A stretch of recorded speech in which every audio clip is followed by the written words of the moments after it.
Аманат партиясының жанындағы партиялық бақылау комиссиясының бүгінгі мониторинг жұмысы осы дәріханалардағы халықтың көп тұтынатын дәрі-дәрмектерге мониторинг жасау мақсатында шығып дәріханаларды аралап келеміз.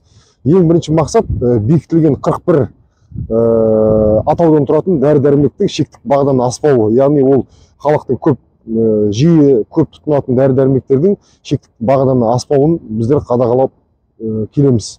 Енді біз жаңа қарадық, көптеген дәріханаларда шектік бағадан асу жоқ, дегенмен де бірқатар азды-көпті заң бұзушылықтар бар сияқты. Оны енді алдағы уақытта анықтап жатамыз. Және де біздің топтың құрамында фармацевтикалық бақылау мекемесінің өкілдері бар. Олар да өз пікірлерін айтып жатыр. Біздің енді басты мақсатымыз осы дәрі-дәрмектердің шектік бағадан аспауын қадағалау. Енді бұл жұмыстар алдағы уақытта жалғасады, жалғасын табатын болады.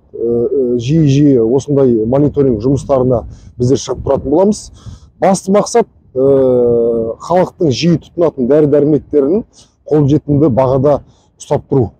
Яғни негізсіз бағаның қатты қымбаттап кетпеуіне жол бермеуіміз керек. Сондықтан осындай жұмыстар жалғасын табатын болады. Мәселе дәріхананың өзінде болуы мүмкін, яғни қожайындарында болуы мүмкін.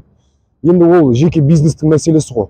Ал жаңағы фарм бақылау мекемесінің өзінің жұмысын өз құзырет деңгейінде жүзеге асырып жатыр деп есептеймін.